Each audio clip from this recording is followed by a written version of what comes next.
السلام علیکم ورحمۃ اللہ وبرکاتہ۔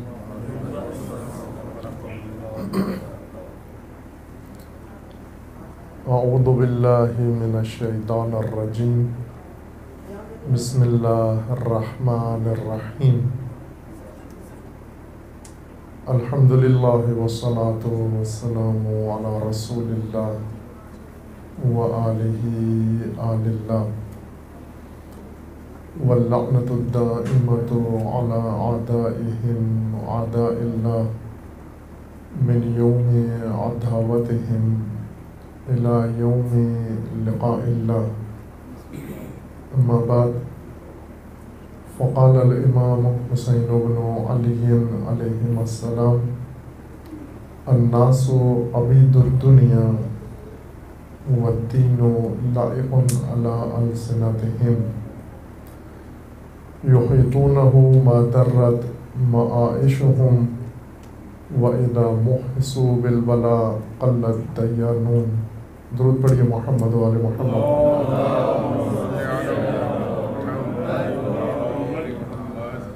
خداوند تبارک و تعالی تمام مومنین کو اپنے حفظ و امان میں محفوظ فرمائے۔ تمام مومنین کی حفظ و سلامتی کے لیے صلوات پڑھیے محمد و آل محمد۔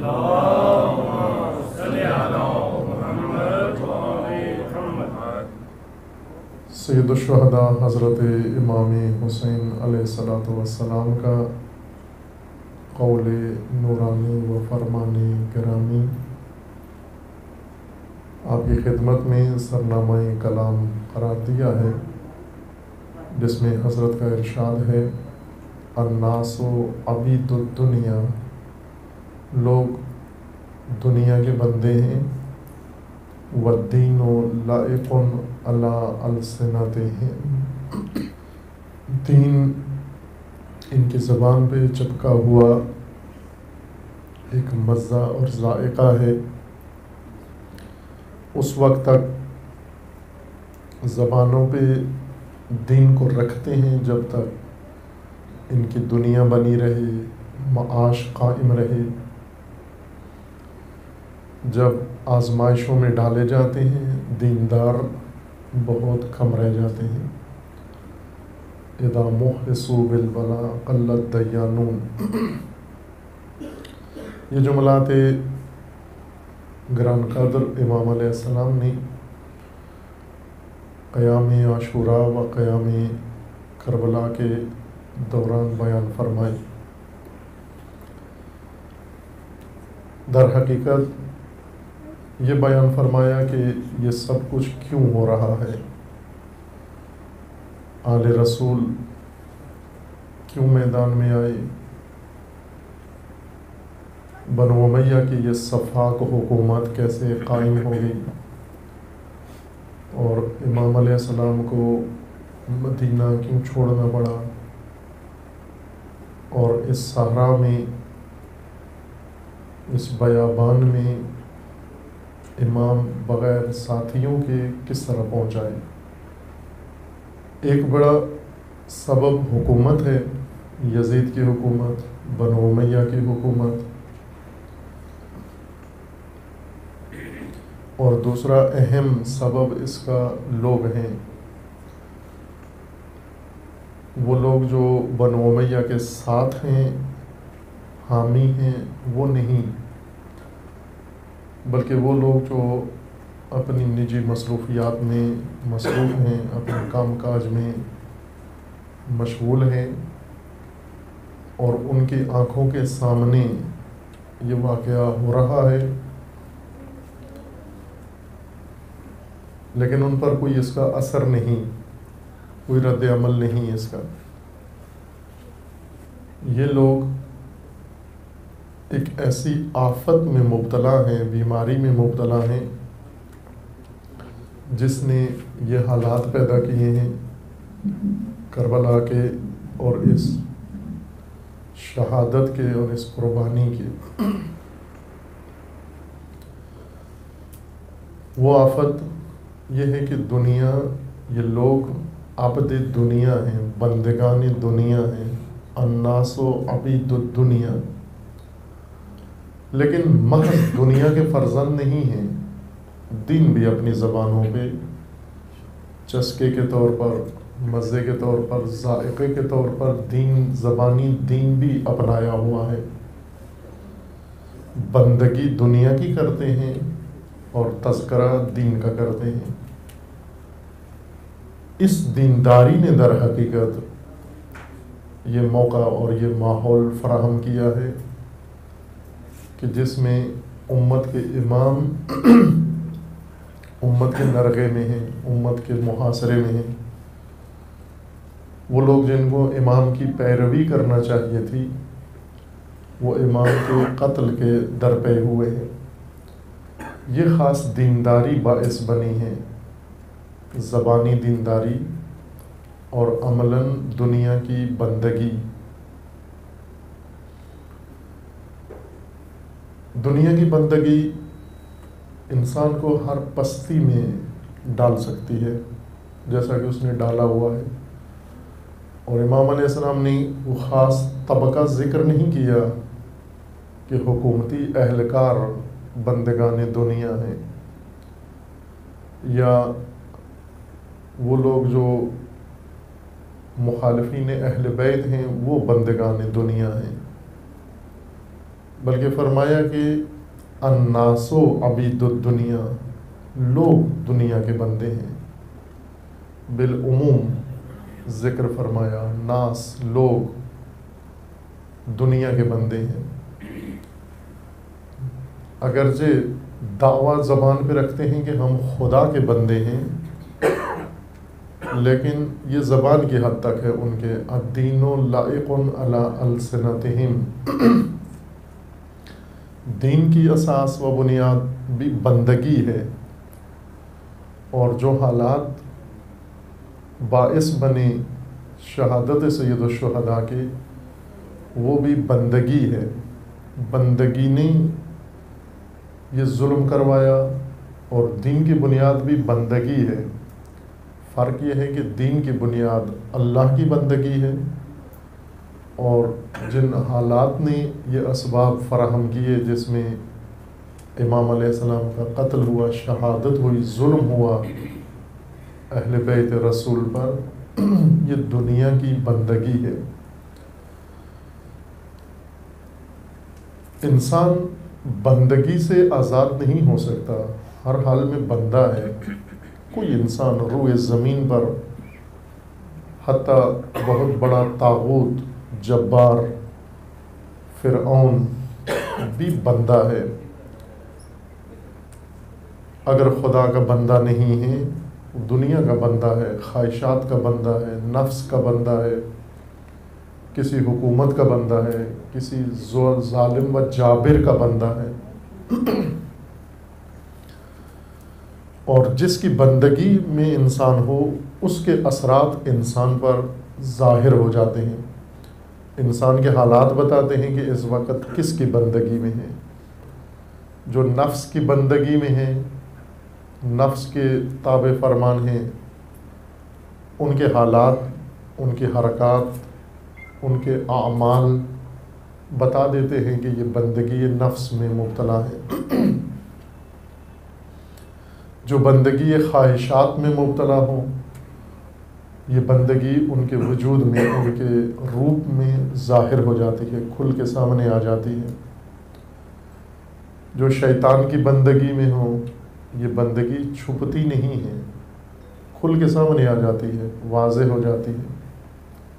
جو حکومتوں کی اور حاکموں کی بندگی میں ہو، یہ بندگی سامنے آ جاتی ہے، برملا ہو جاتی ہے۔ اور جو اللہ کی بندگی میں ہو، وہ بندگی بھی سامنے آ جاتی ہے، انسان کے رویے میں آ جاتی ہے، انسان کے عمل میں ظاہر ہو جاتی ہے، نمایاں ہو جاتی ہے۔ جو کچھ انسان بولتا ہے، سنتا ہے، کہتا ہے، دیکھتا ہے، کرتا ہے، یہ سب اعمال گواہ ہیں انسان کی بندگی کے، کس کی بندگی میں یہ سب کچھ کر رہا ہے۔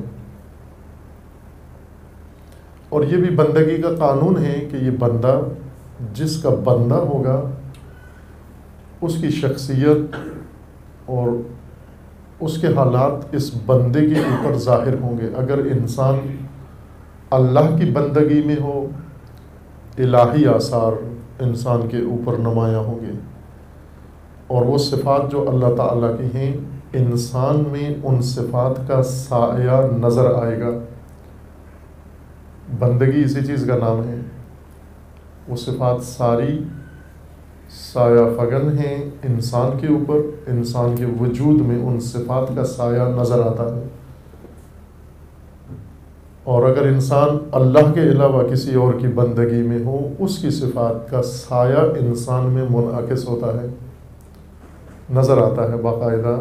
پوچھنے کی ضرورت نہیں ہے کسی سے بھی، بندگی دیکھنے کے لیے سوال نہیں پوچھا جاتا کہ آپ کس کے عبد ہو، کس کے بندے ہو۔ اس کی زندگی پر پڑا ہوا سایہ بتا دیتا ہے کہ کس کی بندگی میں ہے۔ اللہ کی بندگی میں ہے، الہی صفات کا سایہ اس کے گھر پر، اس کی اولاد پر، اس کے کام کاج پر، اس کے کاروبار پر، اس کی عادات پر، اس کے اطوار پر، اس کے اٹھنے بیٹھنے پر الہی صفات کا سایہ نظر آئے گا، نمایاں ہوگا۔ اور جس کی بندگی میں ہے وہ اگر اعلیٰ صفات کا مالک ہے، یہ بندگی انسان کو مقامات اعلیٰ تک پہنچا دیتی ہے، چونکہ جس کی بندگی میں ہے اس کا سایہ انسان پر پڑنا ہے، وہ سایہ انسان کو اپنے ساتھ صاحب سایہ کی طرف لے جاتا ہے۔ اور یہ بندگی اگر کسی گھٹیا کی ہے، پست کی ہے، تو یہ سایہ پستی کی طرف انسان کو لے کر جاتا ہے۔ جیسا وہ مقام ہوگا جس کی بندگی میں انسان ہے، ویسا ہی انسان بن جائے گا۔ اللہ کے بندے اور دنیا کے بندے، سید الشہداء فرماتے ہیں کہ یہ دونوں ہمیشہ الگ الگ زندگیاں رکھتے ہیں۔ اللہ کے بندوں میں الہی صفات کا سایہ ہے، اور دنیا کے بندوں پر دنیا کی صفات کا سایہ ہے۔ اللہ کے بندے بندگی خدا میں ہیں، دنیا ان کی زبان پر ذائقہ ہے، ان کی زبان کا ذائقہ دنیا ہے، وہ فقط ذائقے کی حد تک دنیا رکھتے ہیں۔ اور دنیا کے بندے اللہ کا ذکر ان کی زبان کا ذائقہ ہے، ذائقہ سے زیادہ خدا سے ان کا تعلق نہیں ہے، اللہ سے تعلق نہیں ہے، فقط زبان کی نوک پر مزہ ہے نام خدا کا یا دین کا، لیکن باقی وجود خالی ہے اللہ کے ذکر سے، دین خدا سے، لیکن بھرا ہوا ہے دنیا کی حب سے، محبت دنیا، رغبت دنیا، چاہت دنیا، کشش دنیا سے بھرا ہوا ہے۔ جس کا وجود محبت خدا سے بھرا ہوا ہو، دنیا فقط اس کی زبان کا ذائقہ ہے، اس کے وجود میں دنیا کا رسوخ نہیں ہے۔ دنیا دناعت سے ہے، پستی سے۔ اب یہاں دنیا کا ذکر چونکہ قرآن کریم میں فراوان ہے، روایات میں و احادیث معصومین میں، سب سے زیادہ قرآن کریم کے بعد دنیا کی مذمت و دنیا کا تذکرہ اور حقیقت دنیا نہج البلاغہ میں امیر المومنین علیہ السلام کے کلام میں بیان ہوئی۔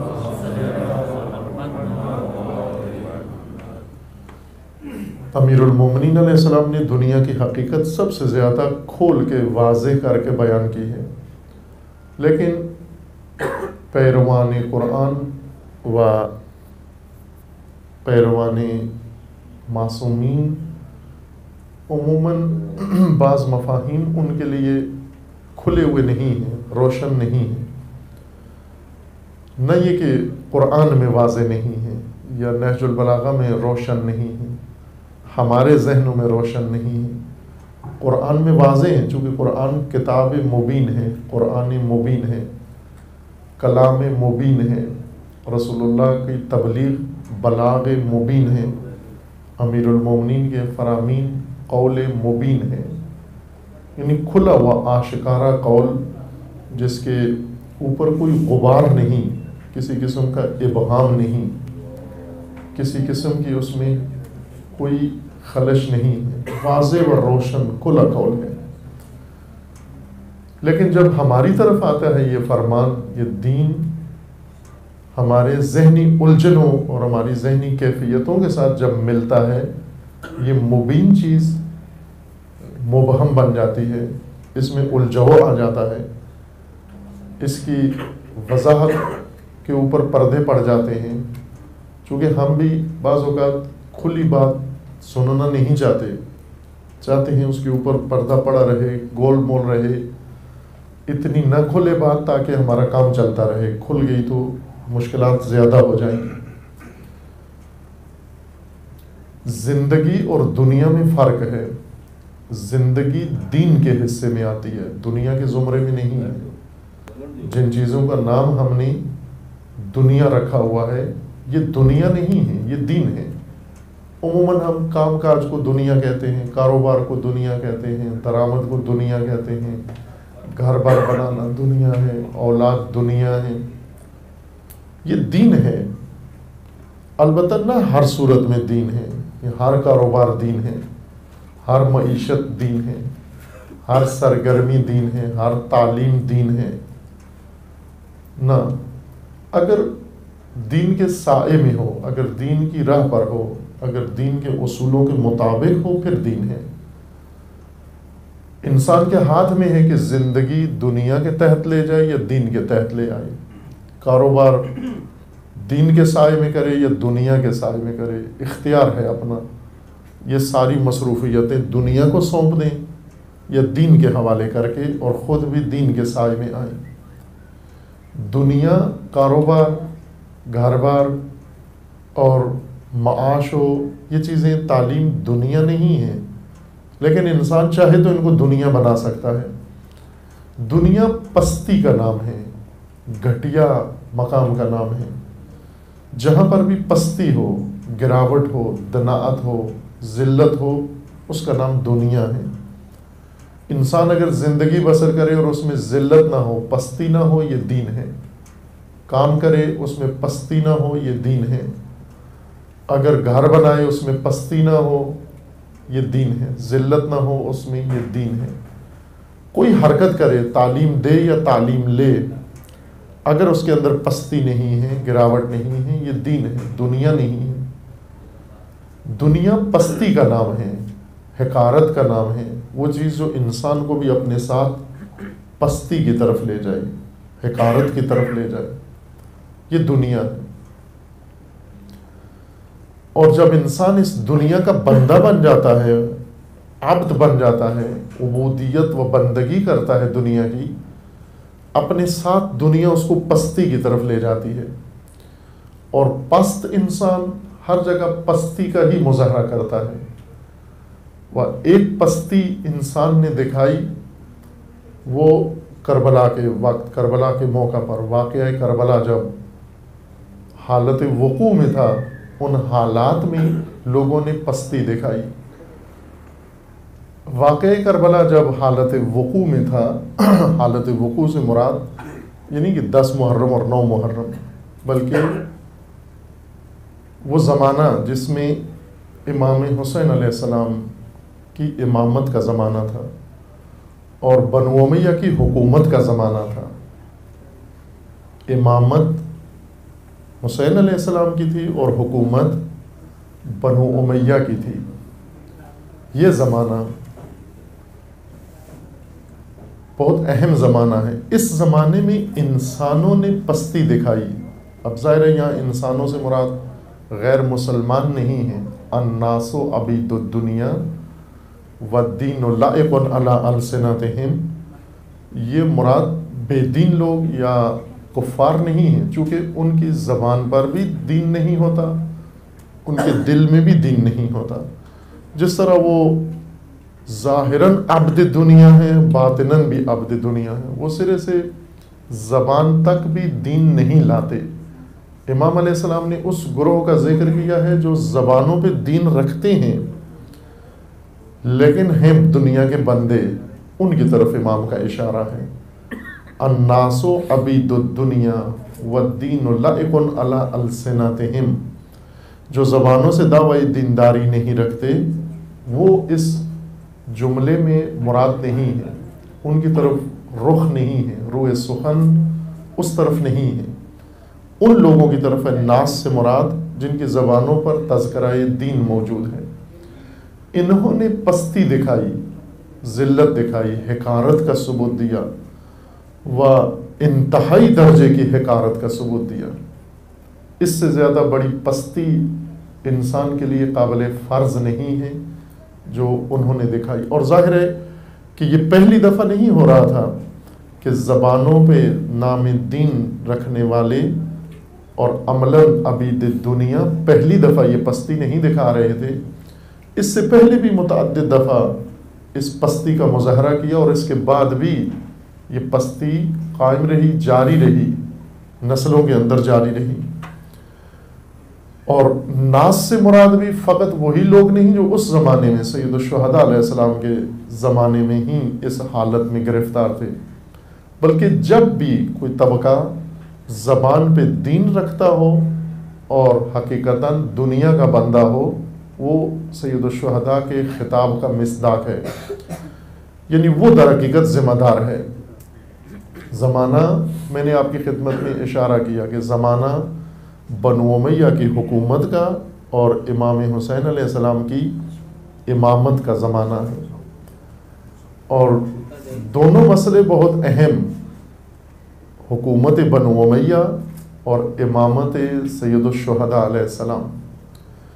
زبانی دینداری ہی باعث بن سکتی ہے کہ یہ حالات پیش آ جائیں کہ حاکم طاغوت ہو اور ولی خدا امام ہو لیکن حکومت نہ ہو اس کے پاس، لوگ کسی اور حکومت کے سائے میں ہوں اور زبانوں پر امامت ہو، سروں پر سایہ طاغوت ہو۔ چونکہ جو حکومت قائم ہے، یزید کی حکومت قائم ہے اور لوگ اس میں رہ رہے ہیں، زبانوں پر نام حسین ابن علی ہے۔ یہی کہنا چاہ رہے تھے امام علیہ السلام ان کو کہ تمہاری زبانوں پر میرا نام ہے اور تمہارے سروں پر یزید کا سایہ ہے، یزیدیت کے سائے میں ہو۔ کیسے یہ ہوا؟ کس طرح اس حالت پہ راضی ہو گئے تم؟ ایک چیز یہ کام کروا سکتی ہے اور وہ حب دنیا ہے۔ دنیا یہ کام، اتنی پستی میں فقط دنیا انسان کو لا سکتی ہے۔ جس طرح سے کہ کربلا میں بہت سارے کردار ہیں، یہ بات آپ ذہن میں رکھیں کہ کربلا میں جتنے بھی شخصیات ہیں سید الشہداء کے ساتھ، یہ کردار ہیں، اور مقابلے میں بھی جو افراد تھے لشکر عمر ساتھ، وہ بھی کردار ہیں۔ ان کرداروں کے مالک اس وقت وہ لوگ تھے اور بعد میں یہ کردار جاری ہیں، مصداق بدل گئے ہیں، کردار کے حامل بدل گئے ہیں، لیکن کردار اسی طرح سے چلے آ رہے ہیں، کردار نہیں مرے، کردار کے حامل لوگ تبدیل ہو گئے۔ کسی وقت ایک آدمی کردار کو اٹھا کے رکھتا ہے، وہ کردار ادا کر رہا ہوتا ہے، پھر اس کا ٹائم پورا ہو جاتا ہے، وہ ہٹ جاتا ہے، کردار دوسرے کو دے دیتا ہے۔ اب یہاں مثال تو اچھی نہیں، لیکن آپ کے لیے مانوس مثالیں عام ہیں، دیکھی بھالی بات ہے، میں اس لیے عرض کر رہا ہوں کہ مثلا ڈرامہ میں کردار کوئی ادا کر رہا ہوتا ہے ایکٹر یا ایکٹریس، اور وہ فلم بندی کے دوران ہی یا پہلی 2 قسطوں میں ہی وہ بیمار ہو گئی، مر گیا یا جو کچھ ہوا، تو فلم نامہ نہیں بدلتا، ایکٹر بدل جاتا ہے، کردار وہی رہتا ہے۔ مثلا فرض کر لیں کہ قائد اعظم کا کے اوپر فلم بنی، قائد اعظم کا کریکٹر کردار ادا کرنے کے لیے ایک ایکٹر کا انتخاب کیا گیا، اس نے 2-3 قسطیں فلم کروائی، اس نے شوٹنگ ہوئی، پھر اس کے بعد وہ مر گیا وہ شخص ایکٹر، تو فلم تو آگے چلنی ہے، لہٰذا وہ ایک اور آدمی کو لے آتے ہیں ملتا جلتا مشابہ، اگر نہ ہو تو اس کو میک اپ کر کے بنا لیتے ہیں اس کے مشابہ۔ وہ کردار جاری ہے، لیکن جو کردار کا حامل شخص تھا وہ بدل گیا۔ فرد بدل گیا ہے، کریکٹر نہیں بدلا۔ کربلا میں دونوں طرف کردار تھے، اس وقت وہ کردار ان افراد کے روپ میں ظاہر ہوئے تھے۔ افراد دونوں طرف کے چلے گئے، دنیا سے چلے گئے، لیکن کردار جاری ہیں۔ وہ کردار اسی طرح تسلسل سے آگے آ رہے ہیں۔ جن کی زبانوں پہ دین تھا اور عبد دنیا تھے، یہ کردار تھا ان کا جس نے انہیں اس حالت میں تبدیل کر دیا۔ اس وقت وہ لوگ اس کردار کے حامل تھے، مر کھپ گئے، چلے گئے یا قتل کر دیے گئے۔ کردار نہیں مرے، کردار ابھی تک چلے آ رہے ہیں۔ دنیا ان کے دلوں میں تھی، رچی بسی ہوئی تھی، در حقیقت بندگان دنیا تھے، عبید دنیا تھے، عبد دنیا تھے، لیکن دین کو بھی نہیں چھوڑا ہوا تھا انہوں نے۔ زبانوں پر دین کا تذکرہ تھا، یہ زبانی دینداری اور عملاً دنیا داری یہ باعث بنی کہ امامت امام حسین علیہ السلام کی ہے، ان کے لبوں پر نام حسین ابن علی ہے اور ان کے سروں پر سایہ یزید کا ہے۔ خوب، یہ بہترین سمجھوتا ہے دین و دنیا کے درمیان کہ دین لبوں پر رہے، دین زبانوں پر رہے اور باقی میدان سارا دنیا کے حوالے کر دیا جائے، اور لوگ اس پر قانع ہو جائیں کہ ٹھیک ہے، دونوں کا ہم نے تقاضا پورا کر دیا۔ دین کا تقاضا پورا کر دیا، چونکہ ذکر تو کر رہے ہیں دین کا، ہم دین کے تذکرے تو ہو رہے ہیں، سن بھی رہے ہیں، کر بھی رہے ہیں، کروا بھی رہے ہیں، اور بندگی دنیا بھی ہو رہی ہے۔ دین کے نام پر دنیا کے تحت بندگی ہو رہی ہے، بندگی دنیا کی ہو رہی ہے۔ عبید الدنیا ہمیشہ یہ کردار رکھتے ہیں۔ عبید الدنیا کے زمانے کی علامت یہ ہے کہ امام حاکم نہیں ہے اور حاکم امام نہیں ہے۔ یزید حاکم ہے، معاویہ حاکم ہے، آل ابی سفیان حاکم ہیں، اور امام فقط تذکروں کے لیے ہیں۔ امام کا نام زبانوں پر ہے۔ یہ طرز دینداری باعث بنی واقعہ کربلا کی۔ امام خمینی رضوان اللہ تعالی علیہ نے ایک پیغام اہم پاکستانی ملت کے نام شہید حسینی رحمۃ اللہ علیہ کی شہادت کی مناسبت سے اہل پاکستان، مومنین پاکستان، علماء پاکستان و امت پاکستان کو بیان مختصر سا پیغام دیا، لیکن وہ مختصر پیغام بہت عمیق و گہرا ہے، بہت عمیق۔ اس کی تفسیر و شرح کی توفیق نصیب ہوئی اللہ تعالیٰ نے قم مقدسہ میں، کہ یادش بخیر وہ ایام، ان میں فرصت تھی، اور اس پیغام کی ایک صفحے کا یا آدھے صفحے کا پیغام ہے، اس کی تفسیر بیان کی، ابھی مومنین کی خدمت تک نہیں پہنچی ان کے پاس۔ وہ تفسیر ظاہراً کوئی 40-45 گھنٹے کی گفتگو اس مختصر سے پیغام کے لیے، چونکہ اس میں بہت گہرائی ہے، وہ گفتگو ہوئی۔ ایک ایک جملہ اس پیغام کا بہت اہم ہے۔ امام خمینی رضوان اللہ تعالیٰ علیہ کے خطبات کا مطالعہ طالب علمانہ کیا، بہت کم خطبے اس وزن کے امام کے تھے، نادر خطبوں میں سے ایک یہ پیغام ہے امام کا۔ ایک جملہ اس میں امام راحل نے ذکر فرمایا پاکستانیوں کے نام خصوصیت کے ساتھ، اور وہ یہ تھا کہ اگر علماء، مدارس، حوزہائے علمیہ، مبلغین اپنی قوموں کو ایک حقیقت بتا دیتے تو یہ شہید حسینی، پاکستانی شیعوں کے رہنما و قائد، یہ شہید نہ ہوتے، یہ زندہ ہوتے آج۔ اگر ایک حقیقت علماء، اہل مدرسہ اور اہل منبر لوگوں کو بتاتے، یہ حقیقت اگر بتا دیتے تو یہ شیعوں کا رہبر یہ زندہ ہوتا آج، شہید نہ ہوتا۔ اب اس کو ہم تھوڑا اس معیار کو، چونکہ ایک معیار ہو گیا، کوئی ایسی حقیقت راز ہے جو بتایا نہیں جاتا، جس وجہ سے اس سطح کی شخصیات کو شہید کر دیا جاتا ہے، مار دیا جاتا ہے۔ اب ظاہر پاکستان میں کم شہید نہیں ہوئے، ہزاروں کی تعداد میں شہداء، اور سلسلہ بند بھی نہیں ہوا، اور اس سے کئی گنا زیادہ شہداء عراق کے اندر ہیں۔ جتنے شہداء پاکستان میں سال میں شہید ہوتے ہیں، اتنے وہاں ایک ہفتے میں کر دیے جاتے ہیں شہید، صدام کے زمانے میں، اور اس کے بعد اس سے کئی گنا زیادہ شہید، اور ہر روز ابھی بھی اگر خبروں میں دیکھیں آپ لوگ، کل بھی 60-70 شہید کل عراق کے اندر مومنین شہید ہوئے، اور ہر روز ایک معمول بن گیا ہے، اور دیگر ممالک کے اندر۔ امام خمینی ان سارے شہیدوں کی شہادت کا راز اور تاریخ کے سارے شہیدوں کی شہادت کا راز بیان فرما رہے ہیں۔ وہ راز ایک حقیقت کا چھپے رہ جانا ہے، وہ حقیقت بیان نہیں ہوئی، وہ حقیقت سمجھائی نہیں گئی، وہ حقیقت پھیلائی نہیں گئی۔ وہ کیا حقیقت ہے؟ امام راحل فرماتے ہیں وہ یہ حقیقت ہے کہ ایک دین کے اندر، ایک ہی مذہب کے اندر دو متضاد راستے نہیں ہو سکتے۔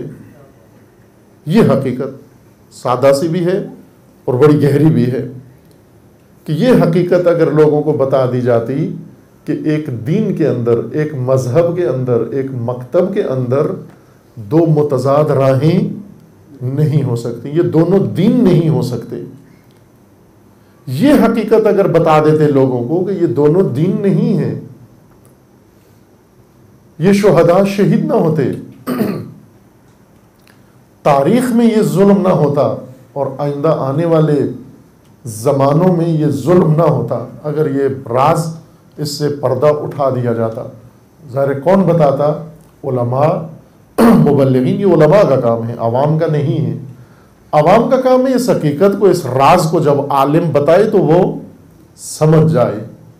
ہوتا ہے بسا اوقات ٹیسٹ لیا جاتا ہے، انعام کے لیے سوال کیا جاتا ہے، آئے دن مومنین ایسے مجالس برپا کرتے ہیں انعام کے لیے، یا کسی بھی وجہ سے سوال، عام سا سوال اٹھاتے ہیں، سب کوشش کرتے ہیں جواب دیں اس سوال کا، یا سمجھیں اس مطلب کو کیا کہا جا رہا ہے۔ وہ اسی طرح اگر مومنین کا کام اس نقطے کو سمجھنا، اس حقیقت کو سمجھنا ہے، اگر کوئی راز اس حقیقت کے راز سے پردہ اٹھائے تو آپ رازدار بنیں، رازدان بنیں، راز فہم بنیں، فوراً اس راز کو سمجھیں۔ وہ راز یہ ہے کہ ایک دین، ایک مکتب، ایک مذہب کے اندر دو متضاد راہیں نہیں ہو سکتی، کہ دو متضاد راہیں ہوں، ہم کہیں دونوں دین ہیں، دونوں ٹھیک ہیں، یہ بھی دین ہے، یہ بھی دین ہے، یہ بھی مذہب ہے، یہ بھی مذہب ہے، یہ بھی جنت لے جا رہا ہے، یہ بھی جنت لے جا رہا ہے، دونوں صحیح جا رہے ہیں۔ کیوں دونوں صحیح جا رہے ہیں؟ چونکہ کچھ ایسے ظواہر دونوں کے اندر ہمیں نظر آتے ہیں، دونوں روتے ہیں، دونوں ہنستے ہیں، دونوں نماز پڑھتے ہیں، دونوں اذان کہتے ہیں، دونوں رسم بجا لاتے ہیں، بس دونوں ٹھیک ہیں۔ اور یہ وہ راز ہے، نقطہ ہے جس نے ظالموں کو میدان دے دیا ہے، جس نے طاغوتوں کو میدان دے دیا ہے، جس نے معاویہ کو علی سے میدان چھین لیا، معاویہ کو دے دیا، وہ یہ نقطہ ہے کہ دونوں دین ہیں۔ اس مکتب میں کہ دو متضاد راہیں دونوں دین ہیں، آخر میں اس کا نتیجہ علی معاویہ بھائی بھائی نکلتا ہے، دونوں دین ہیں، دونوں صحابی ہیں، دونوں امت کے سرمائے ہیں، ایک امیر المومنین، ایک خال المومنین۔ کانفرنسیں کرو، سیمینار کرو، یہ دین سب سے خطرناک دین ہے۔ یہ دین یزیدوں کو موقع دیتا ہے حکومت کرنے کا مومنوں کے اوپر، یہ دین ائمہ کو گھر جا بٹھاتا ہے، یہ دین امام حسن کو لہو کے آنسو رلاتا ہے، یہ دین حسین کا سر قلم کرواتا ہے، یہ دین حسین کے بیٹے ذبح کرواتا ہے، یہ دین زہرا کی چادر لٹواتا ہے، یہ دین دختران زہرا کو اسیر کرواتا ہے، یہ دین انہیں بازاروں میں لے جاتا ہے، یہ دین لوگوں کو تماشائی بنا دیتا ہے۔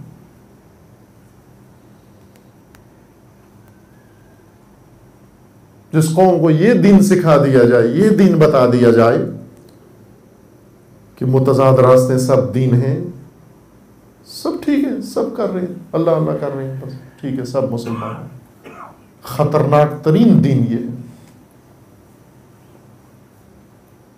سید الشہداء فرما رہے ہیں کہ کیوں یہ ہو رہا ہے، میں کیوں اس حالت میں آ گیا، میں جو لوگوں کا امام ہوں، مسلمانوں کا امام ہوں، مدینے سے نکلا ہوں، مدینہ ناآشنا لوگ تو نہیں ہیں، سب سے قریبی ترین لوگ بنو ہاشم ہیں، میرے اپنے بھائی، میرے اپنے رشتہ دار، میرے اپنے عزیز۔ جس وقت سید الشہداء علیہ السلام مدینہ سے تشریف لے جا رہے تھے، سینکڑوں بنو ہاشم مدینہ میں تھے، نہ دسیوں اور بیسیوں اور پچاسیوں، سینکڑوں بنو ہاشم مدینہ میں مقیم تھے اس وقت۔ سینکڑوں صحابہ اور صحابہ کی اولاد مدینہ میں رہ رہے تھے، مقیم تھے وہاں پر، اور ان سب کو پتا تھا کیا ہونے جا رہا ہے۔ مکہ، ہزاروں حجاج مکہ میں جمع ہوئے اسی حج کے موسم میں، اور سید الشہداء نے ان کا انتظار کیا 4 ماہ، مکہ بیٹھے رہے کہ یہ آ جائیں، حاجی آ جائیں، میں ان کو امام دین کا پیغام دے، اور دیا، انہوں نے سن لیا، اظہار غم بھی کیا سید الشہداء کے لیے۔ سید الشہداء جیسے مدینہ سے فقط اپنے خاندان و کنبے کے ساتھ نکلے، مکہ سے بھی ایسے ہی نکلے، اور ہر شہر سے ایسے ہی نکلے، کوفہ کے دوراہے سے بھی تنہا، کربلا تک تنہا۔ کس چیز نے تنہا کیا امام کو؟ کس چیز نے یزید کو موقع دیا حاکم بننے کا؟ کس چیز نے 20 سال سلطنت معاویہ کو سپرد کی؟ کون سا نقطہ تھا، سر تھا؟ وہ یہی تھا جو امام خمینی فرما رہے ہیں، یہ راز جو بڑا سادہ بھی ہے، بڑا پیچیدہ بھی ہے۔ یہ کیسے ہو جاتا ہے کہ ہمیں سارے راہیں و سارے کام دین پر نظر آتے ہیں، یہ سب دین ہے، متضاد راہیں، یہ بھی دین ہے اور یہ بھی دین ہے۔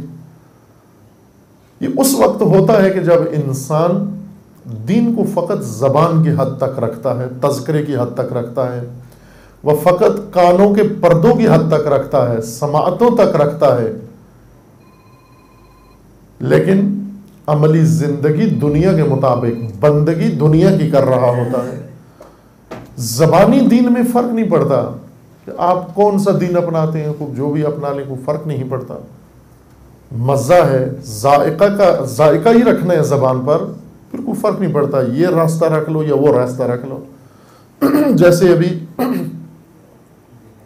بعض لوگ ہیں، انہیں فرض کریں مجلس سننی ہے، کہاں سننی ہے، کہتے ہیں کوئی فرق نہیں پڑتا، جہاں چلے جاؤ ایک ہی تذکرہ ہو رہا ہے، ایک ہی بات ہو رہی ہے، سب ذکر مولا ہو رہا ہے، جہاں چلے جاؤ سب جگہ ان کو ذکر مولا نظر آتا ہے۔ کیوں؟ اس لیے کہ خوب ہم نے تو فقط سماعتوں تک ذکر حسین رکھنا ہے، پھر فرق نہیں پڑتا کہاں ہو رہا ہے، کون کر رہا ہے، کیسے کر رہا ہے، کیا بیان کر رہا ہے۔ ہمیں تو صرف سننا ہے، کانوں کو متبرک کرنا ہے، مولا کا نام آنا چاہیے اس میں، ہو گیا، مولا کا نام آ گیا۔ کوئی نشئی بات کر رہا ہے، کوئی گلوکار یہ بات کر رہا ہے، کوئی پیشہ ور یہ بات کر رہا ہے، ہمیں تو اس سے کوئی غرض نہیں ہے، مولا کا نام عزیز ہے ہمارے لیے۔ بعض ایسے ہیں نام مولا کے بغیر کوئی بات ہی نہیں کرتے، جو بات کریں گے اس میں 3 دفعہ مولا کا نام لیں گے۔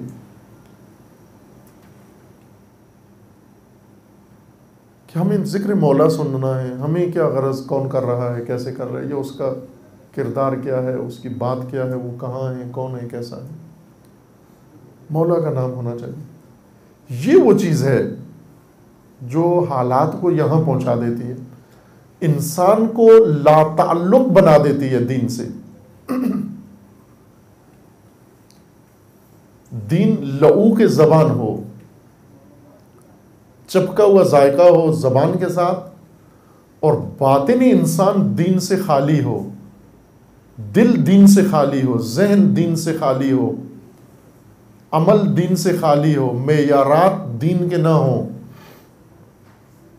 ملاقات دین کے نہ ہوں، زندگی دین کے ستونوں پر قائم نہ ہو، استوار نہ ہو، فقط تذکروں میں دین ہو.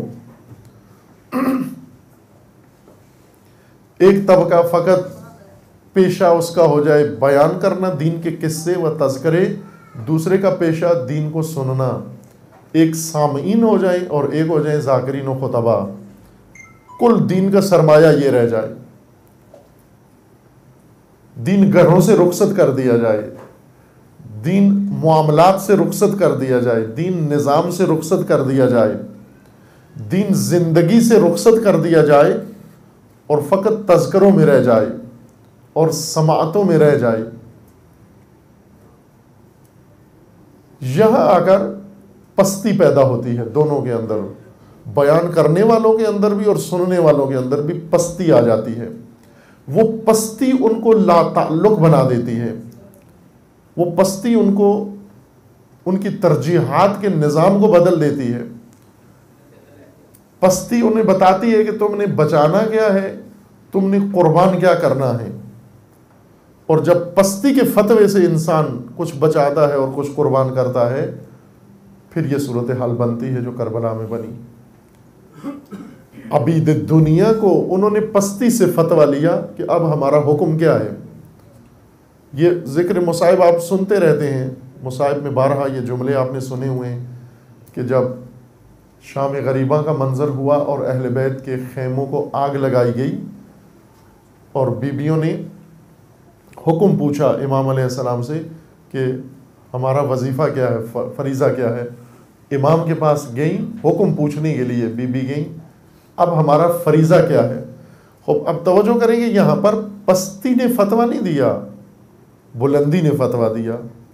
امامت کا فتویٰ تھا، عزت نے فتویٰ دیا، نہ ذلت نے. عزت کا فتویٰ دیا، ذلت کا نہیں تھا. سید الشہداء نے جگہ جگہ پر عزت کا حکم دیا، ذلت کا حکم نہیں دیا. جب حر ابن یزید رحائی نے آ کر راستہ روکا امام علیہ السلام کا، 1000 فوجی دستے کے ساتھ آل رسول کا راستہ روکا. امام نے البتہ وہاں قیام کیا ہوا تھا. یہ حر کا لشکر وہاں پہنچا، تھکے ہوئے تھے، خستہ تھے. انہیں پانی پلایا گیا، سیراب کیا گیا، کھانا کھلایا گیا. جب وہ کھانا کھا چکے، نماز پڑھ لی انہوں نے، نماز بھی امام کے پیچھے پڑھی. نماز پڑھ کر پھر امام نے ارادہ کیا جانے کا کہ آپ آگے حرکت کریں، اپنا سفر جاری رکھیں. حر نے روک لیا، کہا کہ آپ آگے جانے کا حق نہیں رکھتے، مجھے اسی لیے بھیجا گیا ہے کہ آپ کو یہیں روک کے رکھوں جب تک کوفہ سے عبید اللہ سے دوسرا فرمان نہیں آ جاتا. تا اطلاع ثانوی آپ کو یہاں پہ روک کے رکھنا میرا فریضہ ہے، یہ فوج میں اس لیے لے کر آیا ہوں. امام علیہ السلام نے فرمایا کہ اگر میں نہ روکا تو کیا ہوگا؟ تو کہنے لگا کہ اس صورت میں واضح ہے کہ میں جنگ کروں گا، مجبور ہو جاؤں گا جنگ پر، اور جنگ کا نتیجہ آپ کو معلوم ہے. یعنی جنگ کا یہ نتیجہ ہے کہ آپ کے پاس کوئی فوج نہیں ہے، میرے پاس 1000 لشکر ہے، دستہ ہے، اور مسلح، سوار، جنگجو، نیزے باز، شمشیر زن، آپ کے پاس چند جوان ہیں، یہ مقابلہ نہیں کر سکیں گے میرے لشکر کا. نتیجہ یعنی شہادتیں، نتیجہ قتل، نتیجہ اسارتیں. امام علیہ السلام نے وہاں ایک عجیب خطبہ حر کے سامنے اور حر کے لشکر کے سامنے امام نے بیان فرمایا. اتخوفنی بالموت، تو موت سے مجھے ڈرا رہا ہے. امام نے فرمایا کہ خدا کی قسم عزت کے ساتھ موت سعادت ہے، اعزاز ہے، درجہ ہے، ذلت کے ساتھ بقا اور زندگی کے اوپر۔ اور امام نے فرمایا کہ میں تجھے بتاتا ہوں، عزت کی خاطر مر جانا حقیقی زندگی ہے، اور ذلت کے ساتھ جینا یہ در حقیقت پست موت ہے، گھٹیا موت ہے۔ اور آخر میں امام نے فرمایا کہ تم زیادہ سے زیادہ کیا کر سکتے ہو؟ بہت اگر تم طاقت رکھتے ہو اور نفری اور لشکر، تم فقط میرے قتل کی قدرت طاقت رکھتے ہو، لیکن میری کرامت، میرا شرف، میری عزت مجھ سے نہیں چھین سکتے۔ اس کے بعد امام نے فرمایا کہ اگر ایسے ہے، موت اللہ کی راہ میں اور عزت کی راہ میں ہے، فلا نبالی بالموت، مجھے موت کی کوئی پرواہ نہیں ہے، مجھے موت کی کوئی پرواہ نہیں ہے۔ اور توجہ فرمائیں، یہ بھی ایک فیصلہ ہے، یہ بھی ایک سوچ ہے، یہ بھی ایک ارادہ ہے۔ لا نبالی بالموت، اگر عزت کی خاطر مرنا ہے، شرف کی خاطر مرنا ہے، لا نبالی بالموت، مجھے موت کی کوئی پرواہ نہیں ہے۔ اور ایک فیصلہ جو اہل مدینہ و مکہ و کوفہ کا تھا کہ چونکہ موت کا ڈر ہے، موت کا خوف ہے، بس گھر سے مت نکلو، باہر مت نکلو، نام مت لو، چونکہ موت کا ڈر ہے، یہاں آگے موت بیٹھی ہوئی ہے، قدم قدم پہ موت ہے، بس گھروں میں بیٹھے رہو، گھروں سے باہر نہیں نکلنا۔ یہ ایک سوچ ہے۔ عبید دنیا، جب پستی میں دنیا ان کو لے جاتی ہے، پست سوچتے بھی ہیں، پست فیصلے بھی کرتے ہیں، گھٹیا اقدام بھی کرتے ہیں، عبید الدنیا۔ لیکن جو صاحبان شرف و کرامت ہیں، ان کے فیصلوں میں بھی شرف ہے، ان کی حرکتوں میں بھی عزت ہے، ان کی سوچ میں بھی عزت ہے۔ دین زبان پر ہو اور بندگی دنیا کی انسان کو اس پستی تک پہنچا دیتی ہے۔ کربلا میں امام علیہ السلام نے اس حالت کو بدلنا چاہا، الناس عبید الدنیا۔ کیا کرنا چاہیے یہاں پر؟ چونکہ امام علیہ السلام نے اپنا مقصد یہ بیان فرمایا تھا کہ میں اصلاح امت جد کے لیے جا رہا ہوں، انما خرجت لطلب الاصلاح فی امت جدی، اپنے نانا کی امت کی اصلاح کے لیے جا رہا ہوں۔ امت میں خرابی کیا ہے، بیماری کیا ہے؟ اصلاح اسی کی ہوتی ہے جس میں فساد ہو، خرابی ہو۔ خرابی کیا ہے؟ خرابی خود امام فرما رہے الناس عبید الدنیا والدین لائق علی السنتہم، ہیں دنیا کے بندے اور زبان ان کی، دین ان کی زبان کی حد تک ہے۔ یہ فساد ہے، یہی مفسدہ ہے ان کا۔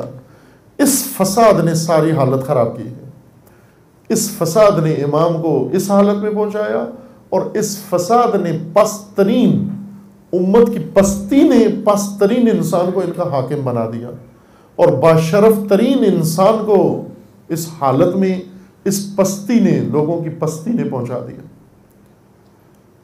اصلاح امت کیا کریں اب ہم؟ اصلاح امت یہ ہے کہ اس کایا کو پلٹا جائے، اس حالت کو بدلا جائے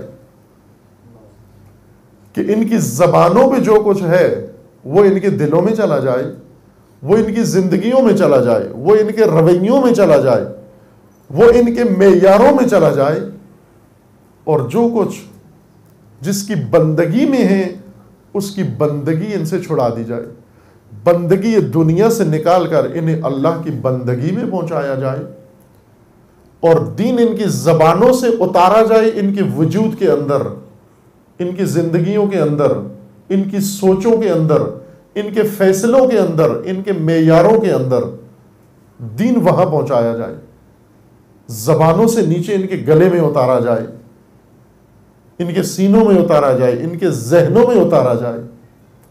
زبانی دین، زبانوں کا دین تباہ کن دین ہے۔ یہ فساد تھا امت کے اندر۔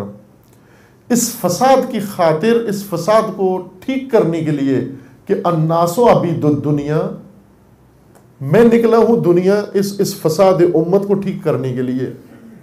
ہو فساد امت کیسے ٹھیک ہوگا؟ ابھی آیا ہو گیا شہادت سے ہو گیا یہ کام؟ نہ، یہ سلسلہ جاری ہے. کربلا آغاز ہے اصلاح امت کا. اصلاح امت سے مراد یہ نہیں کہ ان کی قرأت چیک کرو کہ نماز فاتحہ ٹھیک پڑھتے ہیں، تکبیر ٹھیک پڑھتے ہیں، وضو ٹھیک کرتے ہیں. اصلاح احکام مراد نہیں تھی، سوچیں غلط تھیں، معیارات غلط تھے. ورنہ وہ عرب تھے سارے فصیح. ہمارے قاری 10 سال پڑھ کے جو تلفظ کرنے پہ قادر ہوتے ہیں، عرب پیدائشی طور پر وہی تلفظ کرتا ہے. عرب کو تجوید سیکھنے کی ضرورت نہیں ہوتی، اس کو مخرج اس کا پیدائشی مخرج ہے. چونکہ عربی الفاظ عربی گلے سے بڑی آسانی سے ادا ہوتے ہیں، غیر عربی گلے سے وہ لفظ نکالنا مشکل ہے. وہ ٹھیک قرأت کرتے تھے، جمعہ ٹھیک پڑھتے تھے، نماز، فاتحہ، سورہ، تشہد سب درست تلفظ ہوتا تھا، کیونکہ عرب تھے سارے. پھر آپ کیا ٹھیک کرنے جا رہے ہیں؟ جس طرح ابھی ہم دین ٹھیک کرنے کے لیے یہی چیزیں ٹھیک کر دیتے ہیں. کسی کا نماز روزہ ٹھیک کر دیا، وضو ٹھیک کر دیا، تیمم ٹھیک کر دیا. خصوصاً حج پہ لے جانے والوں کو حج ٹھیک کرنے کے لیے سارا زور پہلے اسی پہ لگایا جاتا ہے کہ آپ نے یہ چیزیں ٹھیک کرنی. گلا ٹھیک کرنا ہے آپ نے، تلفظ ٹھیک کرنا ہے، مخرج ٹھیک کرنا ہے آپ نے جانے سے پہلے، اور وہاں پہنچ کر کندھا ٹھیک رکھنا ہے آپ نے کہ کندھا کہیں آپ کا آگے پیچھے نہ ہو جائے. کندھا گیا بندہ گیا. اسی طرح واپس لے آتے ہیں. سید الشہداء آیا یہ کام کر رہے تھے، یہ اصلاح کرنے گئے تھے کہ اے حاجیوں میں آیا ہوں تمہارے کندھے ٹھیک کرنے کے لیے کہ کندھا تمہارا کعبہ کی دیوار کے بالکل موازی پیرالل رہتا ہے یا نہیں رہتا. اگر 1 ملی میٹر ادھر ادھر ہوا سارا حج برباد ہو گیا تمہارا.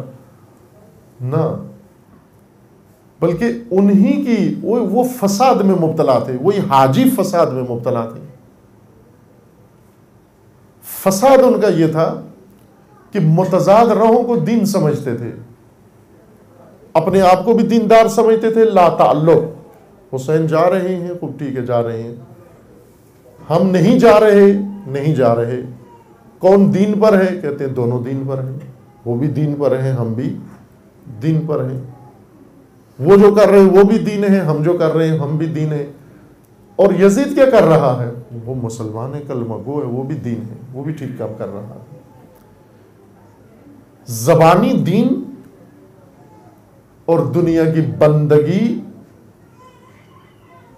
یہاں تک پہنچا دیتی ہے. امام اس مشکل کو حل کرنے کے لیے قیام کیا، اصلاح امت کے لیے، امت کی سوچیں درست کرنے کے لیے، فیصلے درست کرنے کے لیے، ارادے درست کرنے کے لیے، اور دین کو ان کی زبانوں سے ان کے وجود میں اتارنے کے لیے، ان کے ذہنوں میں اور ارادوں کے پس منظر میں دین ڈالنے کے لیے امام علیہ السلام نے قیام کیا. اگر وہ سوچتے دین کے معیاروں پہ سوچتے، دین صرف سماعتوں میں اور نگاہوں میں اور زبانوں پہ نہ ہوتا، دین عملی بھی ہوتا. سب سے پہلا مسئلہ ان کے لیے یہ تھا کہ یزید ہمارا حاکم کیسے بن سکتا ہے. ایک مسلمان کے لیے اس سے زیادہ ننگ نہیں ہو سکتی کہ اس کا حاکم یزید بن جائے. سب سے بڑی بے غیرتی یہ محسوس ہونی چاہیے تھی ہر ایک کو کہ یزید ہمارا حاکم ہے. یہ سب سے بڑی ننگ و آر تھی جو کسی کو محسوس نہیں ہوئی. کیوں؟ کہ زبانوں پہ دین ہے، کافی ہے. بندگی جس کی کریں ہم کوئی حرج نہیں ہے، دنیا اتنا پست بنا دیتی ہے. سید الشہداء فرماتے میرے لیے ننگ و آر ہے جینا، یہاں زندگی ننگ و آر ہے، مرنا سعادت ہے، شہادت ہے. انی لا ارى الموت الا سعادتا والحیات مع الظالمین الا براما. میں موت کو سعادت سمجھتا ہوں اور زندگی کو ظالموں کے ساتھ یزیدی نظام میں زندگی ننگ و آر سمجھتا ہوں. جب انسان پست ہو جاتا ہے اس زندگی کو ننگ و آر نہیں سمجھتا. آر نہیں آتی اس کو، کوئی ننگ محسوس نہیں ہوتی اس کو، بلکہ اس کو بھی ایک فرصت سمجھتا ہے، غنیمت، کہ یہ ایک اور فرصت ہے، یہاں پر اور زیادہ تذکرے کر لو، زبانی چسکے اور زیادہ چھٹکارے دین کے لے لو۔ کچھ لوگ ہیں کھانے کی چیزیں زبان سے چکھ کے چھٹکارے لیتے ہیں، ان سے زیادہ لذت ان کو آتی ہے جو دین کے تلفظ، دین کے لڈوؤں سے چھٹکارے لیتے ہیں۔ واہ واہ، مزہ آ گیا، ایک نے بات کی کر کے مزہ آ گیا، دوسرے نے سنی سن کے مزہ آ گیا۔ یہ مزے، یہ چھٹکارے زبانی دین کے انسان کو اتنا پست بنا دیتے ہیں کہ اس کو یزید کی حکومت اپنے لیے ننگ و عار محسوس نہیں ہوتی۔ امام خمینی فرماتے ہیں کہ کتنا علماء اسلام کو یہ خطاب کیا کہ کیا تمہارے لیے ننگ و عار نہیں ہے؟ تمام دنیا کے شیعہ سنی علماء کو خطاب کر کے فرمایا کہ کیا تمہارے لیے ننگ و عار نہیں ہے کہ تمہارے علاقوں میں مسلمان رہتے ہیں، امت مسلمان ہیں، لوگ مسلمان ہیں، اور تمہارے حکمران یزیدی طاغوتی، یہ ننگ و عار نہیں ہے؟ اور واقعا نہیں ہے، چونکہ جب عالم خود مشتاق ہو اس ننگ کا حصہ بننے کا، وہ خود مشتاق ہو کہ کرسی یزید کے پہلو میں مجھے مل جائے، ایک عہدہ یزید کی طرف سے مجھے مل جائے، تو ننگ کیا ہے؟ یا تو اس کو شرف سمجھتا ہے اپنے لیے۔ یزیدی حکومت میں جب عالم کی رغبت ہو جائے تو ننگ خط کہاں سے آتی ہے وہاں پر؟ کیا ننگ نہیں تمہارے لیے؟ زبانی دین اور دنیا کی بندگی اتنا پست بنا دیتی ہے، ننگ و عار کا معیار ختم ہو جاتا ہے، تبدیل ہو جاتا ہے، غیرت کا احساس مٹ جاتا ہے۔ اس کی اصلاح کرنی ہے، سید الشہداء فرماتے ہیں اسی دین کی اصلاح کرنی ہے، یہ زبانی چٹخارے والا دین، اس کی اصلاح کرنی ہے۔ اصلاح کا عمل کہاں سے شروع ہو کہ ایک دفعہ دین ان کے سامنے کھل کے مجسم ہو کر سامنے آ جائے، سیرت امام میں مجسم ہو جائے، اصحاب امام کی سیرت میں مجسم دین ہو جائے، اور اپنی آنکھوں سے دیکھیں کہ دین یہ ہے، دین کا راستہ یہ ہے۔ آج ہم اور اکثریت مسلمانوں کے یہی کہتے ہیں، جو کربلا گئے وہ بھی دیندار، جو نہیں گئے وہ بھی دیندار، جو ادھر اس شہر میں تھے وہ بھی دیندار، جو اس شہر میں تھے وہ بھی دیندار، سب دیندار۔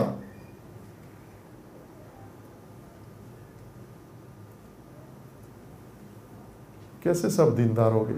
ایک دین میں دو متضاد راہیں کیسے پیدا ہو گئی؟ اصلاح کی ضرورت ہے عزیزان، اصلاح کی ضرورت ہے، اس بنیاد کی اصلاح کی ضرورت ہے۔ قیام سید الشہداء اس اصلاح کے لیے تھا کہ اگر یہ ہے لوگوں کا معیار، یہ ہے ان کی دینداری، قیامت تک یزید ہی رہے گا برسر اقتدار، یزیدی نظام ان کے اوپر مسلط رہے گا، اور یہ زبانی دین یزید کے نظام میں زبانوں پر چٹخارے لے کے اپنے آپ کو تسلیاں دیں گے، اپنے آپ کو مستحق جنت سمجھیں گے، اور اپنے آپ کو بڑا احسان کرنے والوں میں سے سمجھیں گے۔ جس طرح قرآن کریم میں ہے کہ بعض لوگ آتے تھے رسول اللہ کے پاس، آ کر رسول اللہ کو جتلاتے تھے، یا رسول اللہ آپ کو پتہ ہے مسلمان ہونے سے پہلے اتنے کھیت تھے میرے، اتنے مویشی تھے میرے، اتنی برادری تھی میری، اتنے تعلقات تھے میرے، اس دنیا میں ہمارے پاس یہ مال و دولت و ثروت و یہ سب کاروفار تھی، آپ پر ایمان لانے کی وجہ سے خاندان نے، برادری نے بائیکاٹ کر دیا، کھیت مجھ سے لے لیے، مویشی مجھ سے لے لیے، میں نہتا ہو کے غریب فقیر مفلس ہو کے اب آپ کے پاس، یا کم از کم مفلس نہیں بھی ہوا تو وہ دولت و ثروت اب میرے پاس نہیں۔ روز آ کے رسول اللہ کو جتلاتے، یا رسول اللہ آپ کو پتہ ہے نا، یاد ہے نا آپ کو کہ آپ کی خاطر، دین کی خاطر ہم نے کیا کیا کیا۔ خداوند تبارک و تعالی نے رسول اللہ کو فرمایا کہ ان لوگوں کو کہو کہ ان باتوں سے باز آ جائیں، اور رسول اللہ پر احسان جتلانا چھوڑ دیں۔ کیا احسان ہے تمہارا؟ کلمہ پڑھ لیا، رسول اللہ پر احسان کیا ہے، شرک چھوڑ دیا رسول اللہ پر احسان کیا ہے، بت چھوڑ دیے رسول اللہ پر احسان کیا ہے، نماز پڑھتے ہو رسول اللہ پر احسان کیا ہے. یہ احسان جتلانا چھوڑ دو. قرآن نے تنبیہ کی، ڈانٹ پلائی ان کو. اگر احسان ہے بھی تو رسول کا احسان ہے تمہارے اوپر. تمہیں گمراہی سے نکالا، تمہیں جہالت سے نکالا، تمہیں شرک جیسی سیاہی سے نکالا، پلیدی سے نکالا. بجائے اس کے کہ اپنے آپ کو ممنون احسان و رہین احسان سمجھو، الٹا اپنے آپ کو سمجھتے ہو کہ ہمارا احسان ہے رسول اللہ پر، ہم یہ چھوڑ کر آئے ہیں. ایک دین ہے ایسا جو عام رسومات کو بھی احسان سمجھتا ہے کہ بڑا احسان کر رہے ہو آپ رسول پر، وہ آل رسول پر احسان کر رہے ہو. ہم یہ نہ سمجھیں کہ یہ دو باتیں کر کے بڑا احسان کر دیا ہم نے، مولا پر احسان کر دیا، بی بی پر احسان کر دیا، ایک مجلس کروا دی، ایک مجلس میں آگے بیٹھ گئے، ایک مجلس میں تذکرہ پڑھ دیا، ایک مجلس میں تذکرہ سن لیا، 2 آنسو بہا دیے. اتنا عظیم احسان ڈھا دیا ہم نے کہ اب قیامت تک اس احسان کا صلہ کوئی بھی نہیں دے سکتا. وہ ڈانٹ قرآن میں موجود ہے کہ خبردار اس کے بعد مت جتلانا رسول کو کہ یا رسول ہم نے آپ پر احسان کیا ہے مسلمان ہو کر. اللہ تعالیٰ نے فرمایا کہ یہ رسول مروت والے ہیں، تمہیں کچھ بھی نہیں کہتے، سن لیتے ہیں، دل پہ دکھ ہوتا ہے لیکن زبان پہ نہیں لاتے، حیا آ جاتی ہے ان کو. لیکن اللہ ایسے نہیں ہے رسول اللہ کی طرح. ان اللہ لا یستحیی، خدا کو شرم نہیں آئے گی. خدا تمہارا بانڈا پھوڑ دے گا، خدا تمہارا باطن سارا بتا دے گا، تمہاری سیاہی ساری لوگوں کو بتا دے گا، برملا کر دے گا. باز آ جاؤ ان چیزوں سے، حرکتوں سے. احسان کیا ہے ہمارا؟ زبان پہ چٹخارا لے کر کہیں گے بہت بڑا احسان کر دیا ہم نے. اس کی اصلاح کے لیے سید الشہداء نے قیام کیا، آغاز کیا قیام کا. کیسے اصلاح ہوگی؟ یہ کایا کیسے پلٹے گی؟ حکمران یزید و امام حسین یہ سمجھوتا دونوں میں کیسے ختم ہوگا جو مسلمانوں کے ذہن میں بن گیا ہے کہ اس میں کوئی حرج نہیں ہے.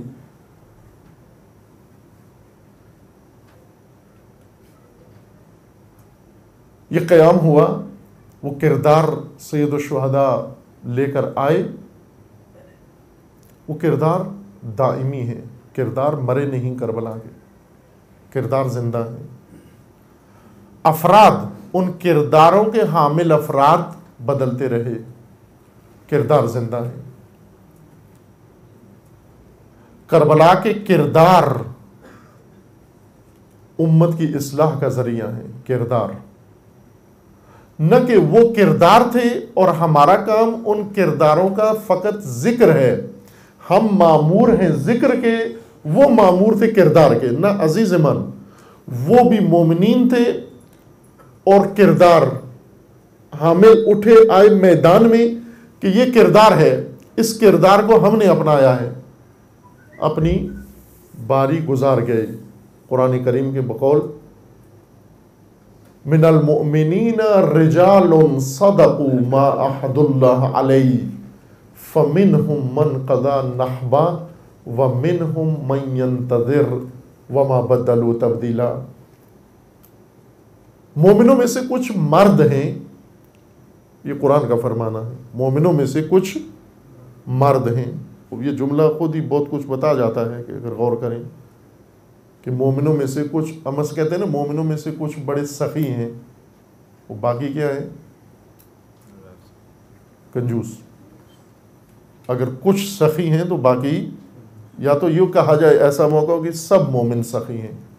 لیکن اگر یہ موقع نہ دیا جائے یہ جملہ کہنے کا کہ سب سخی ہیں، بعض سخی ہیں، چند ایک سخی ہیں، یعنی باقی نہیں ہیں. اگر یہ کہا جائے مومنوں میں سے ماشاءاللہ چند بڑے بہادر ہیں، وہ باقی کیا ہیں؟ بزدل. چند بڑے غیور ہیں، غیرت مند ہیں. یہ جملہ خود بتاتا ہے نا، یہ دو زبانیں رکھتا ہے کہ کچھ بہت باغیرت ہیں، وہ باقی کیا ہیں؟ کچھ بڑے خیر ہیں جن کو اردو میں مخیر کہتے ہیں. خیر خیر انجام دینے والا، مخیر اختیار رکھنے والا، اپنی مرضی سے کچھ کرنے والا. آپ مخیر ہیں یعنی جو جی میں آتا ہے کرو، آزاد ہیں آپ. آپ کسی کو کہیں جی میں اجازت ہے چلا جاؤں، کہتے ہیں جی اختیار رکھتے ہیں. آپ بیٹھنا چاہتے ہیں تو بیٹھ جائیں، جانا چاہتے ہیں تو. اس کو کہتے ہیں مخیر. جو کار خیر انجام دیتا ہے اسے مخیر نہیں کہتے بلکہ خیر کہتے ہیں. کہیں خیر مومن نہ مخیر مومن. مخیر مومن جو اختیار رکھتا ہے، خیر مومن جو کار خیر انجام دیتا ہے. یہ خیر مومن ہے. اگر یہ کہا جائے کچھ مومن خیر ہیں، اعمال خیر انجام دیتے ہیں، یعنی باقی ایسے نہیں ہیں. یہ جملہ دو ذو معنی کہتے ہیں اس کو، دو معنی رکھتا ہے. کچھ مومن مریض ہیں یعنی باقی ٹھیک ہیں، باقی صحت مند ہیں. قرآن یہی کہہ رہا ہے مومنوں میں سے کچھ مرد ہیں. من المؤمنین رجال، مومنوں میں سے کچھ مرد ہیں، باقی کیا ہیں؟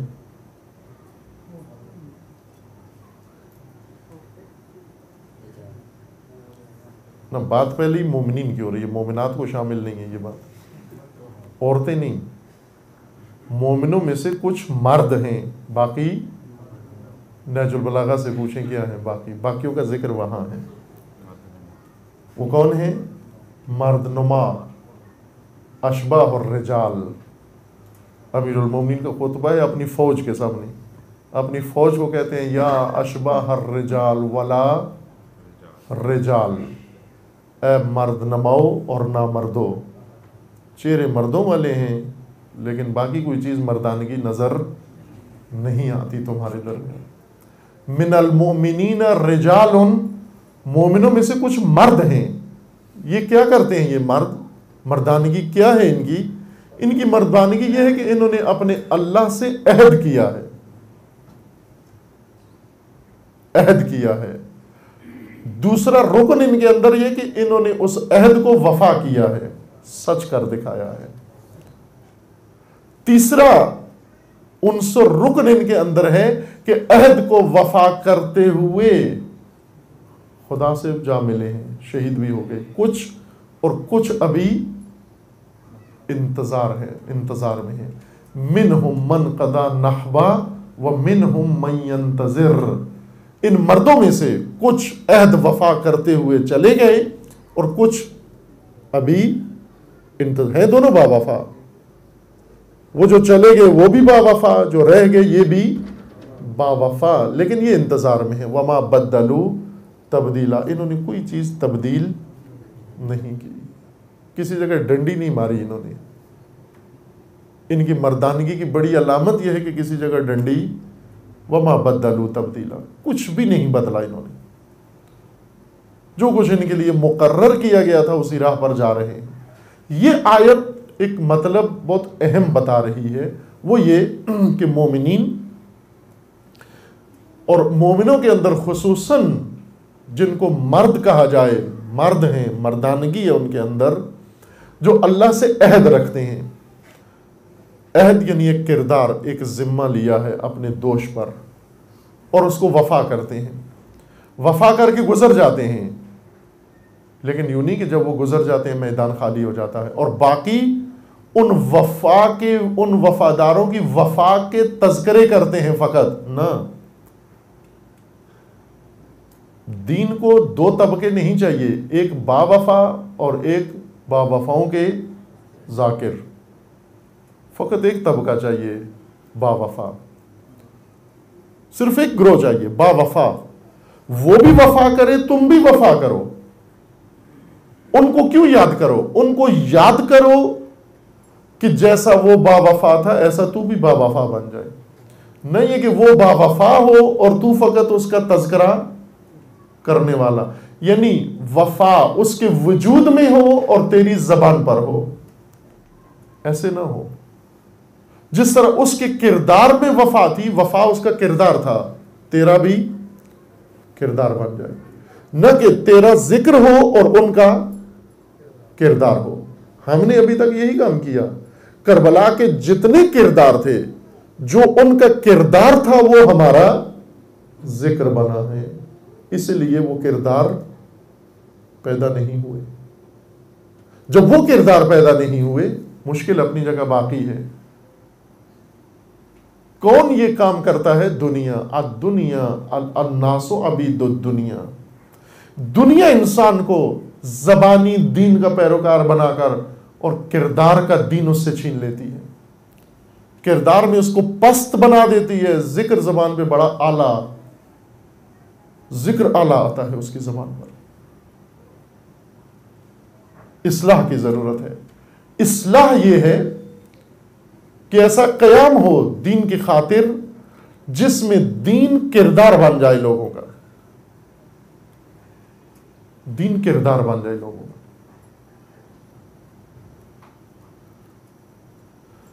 ان کرداروں کا ذکر سے دین، ان کرداروں کے ذکر سے یہ اصلاح وجود میں آئے گی۔ ذکر کربلا سے امت اصلاح پائے گی، لیکن نہ اس لیے کہ امت ساری ذاکر ہو جائے وہ سامعین میں،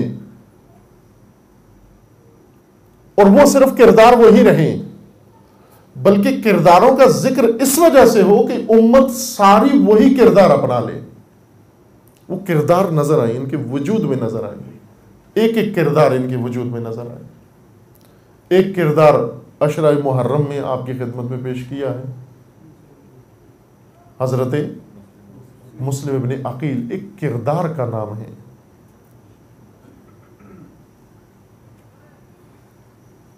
اور بہت عظیم کردار کربلا کے اندر موجود ہے، بہت اعلیٰ کردار۔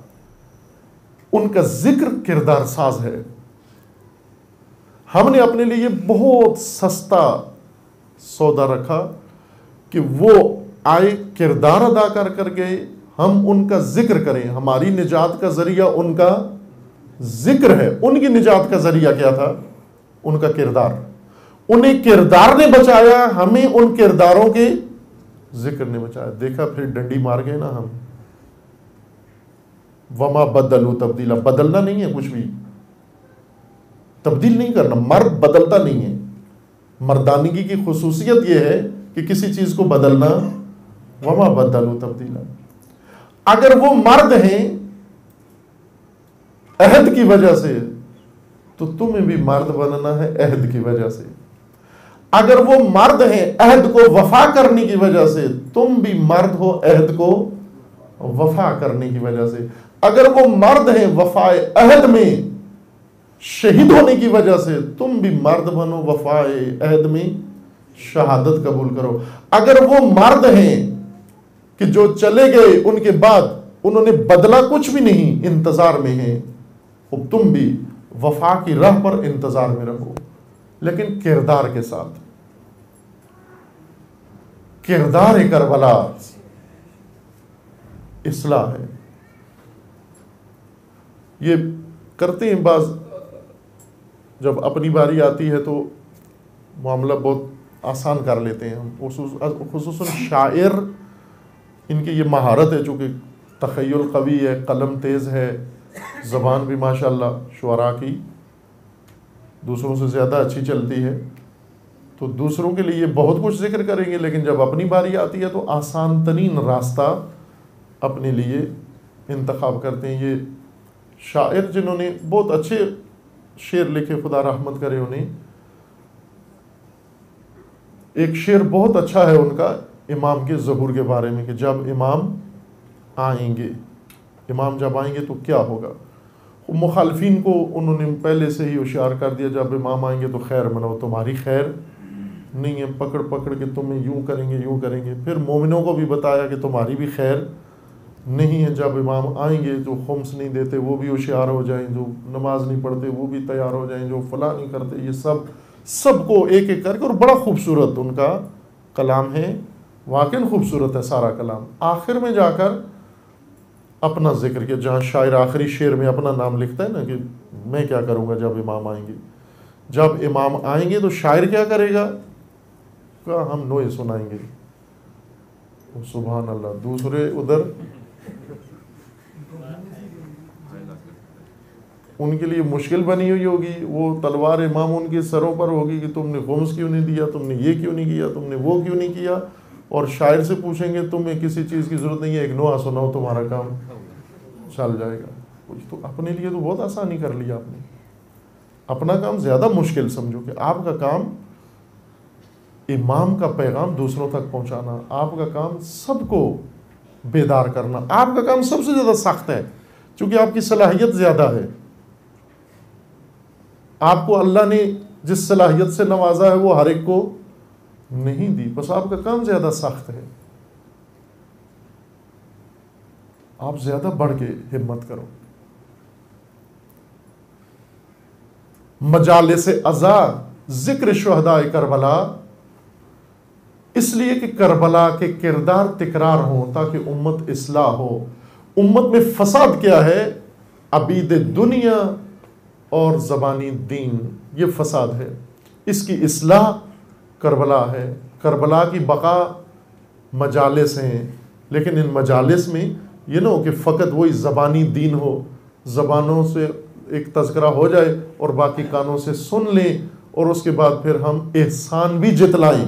ذکر کرنے والا بھی کہے کہ میرا بڑا عظیم احسان ہو گیا اور سننے والا بھی کہے میرا بڑا عظیم احسان ہو گیا. نہ عزیز من، کوئی احسان نہیں ہوا. اگر احسان ہے تو ادھر سے ہے، ہمارے اوپر احسان ہے. آل رسول کا احسان ہے، حسین ابن علی کا احسان ہے، حسین کے بیٹوں کا احسان ہے اور علی کی بیٹیوں کا احسان ہے ہمارے اوپر. حقیقتاً یہی ہے، ان کا احسان ہے، ہمارا کوئی احسان. ہم کچھ بھی کر دیں، ابھی تو کیا کچھ نہیں ہے، 2 آنسو بہاتے ہیں اس کو سمجھتے ہیں احسان کر دیا، ذکر کر لیتے ہیں کہتے ہیں احسان کر دیا، ابھی تو ہم نے کیا کچھ نہیں اور اپنے آپ کو سمجھتے ہیں بڑا احسان کر رہے ہیں. اگر کچھ کریں تو بھی احسان نہیں، پھر بھی ان کا احسان ہے. اگر کچھ کریں، کیا کریں کہ اگر ہم بھی وہ کردار بن جائیں اور ان کرداروں کو اپنا لیں تو بھی ان کا احسان ہے کہ انہوں نے موقع دیا ہمیں، یہ پھر بھی ہمارا کوئی احسان نہیں. امام چہارم خدا کی بارگاہ میں فرماتے ہیں پروردگار تو نے نعمتیں دی، تیرا شکر، اور یہ جو میں شکر کر رہا ہوں یہ بھی میرا نہیں، یہ بھی تیرا ہے. یہ تیرا لطف ہے کہ میں شاکر ہوں، اس شکر پر بھی تیرا شکر گزار ہوں. نعمت دی ساتھ توفیق شکر بھی دی. کربلا کا احسان ہے ہمارے اوپر، ان کرداروں کا احسان ہے ہمارے اوپر. ابھی کچھ بھی نہیں کیا ہم نے، اگر کچھ کریں تو بھی بہت عظیم ہے، اس وقت اور زیادہ بڑا احسان ہے ان کا. خصوصاً اس بی بی کا سب کے اوپر احسان ہے، بہت عظیم احسان ہے. جس نے کربلا کے کرداروں کو زندہ کیا، کربلا کو مرنے نہیں دیا. ایک شعر میں آپ کو اکثر سنایا، ایک وہ مرحوم ہو گئے، وہ فارسی شاعر مثنوی کربلا جنہوں نے لکھی ہے، بہت خوبصورت، کہ کربلا می مرد اگر زینب نہ بود، شیعہ می پج مرد اگر زینب نہ بود. کل ہی ایک بزرگوار شاعر فارسی کو تشریف لائے ہوئے تھے، انہوں نے اسی وزان کا ایک اور شاعر باشعور کا شعر انہوں نے سنایا اسی بی بی کے بارے میں کہ سر نئی در نئی نوا می ماند اگر زینب نہ بود. سر نئی در نئی نوا می ماند اگر زینب نہ بود. کربلا در کربلا می ماند اگر زینب نہ بود. اگر زینب نہ ہوتی تو کربلا میں ہی رہ جاتی. اس بی بی نے کربلا کو پوری دنیا تک پہنچا دیا. کربلا در کربلا می ماند اگر زینب نہ بود. سر نئی در نئی نوا می ماند اگر زینب نہ بود. سر نئی یعنی شہید، نئی شاعری اصطلاح میں کنائے کے طور پر استعمال ہوتا ہے، استعارہ کے طور پر. یہاں اس شعر میں مراد شہید ہے. شہید کا پیغام، شہداء کا پیغام، سید الشہداء کا راستہ کربلا میں ہی رہ جاتا، نینوا میں رہ جاتا اگر زینب نہ ہوتی. وہ کربلا ہی رہ جاتی اگر زینب نہ ہوتی. سر نئی در نینوا می ماند اگر زینب نہ بود. کربلا در کربلا می ماند اگر زینب نہ بود. جب عبید دنیا نے پستی دکھائی،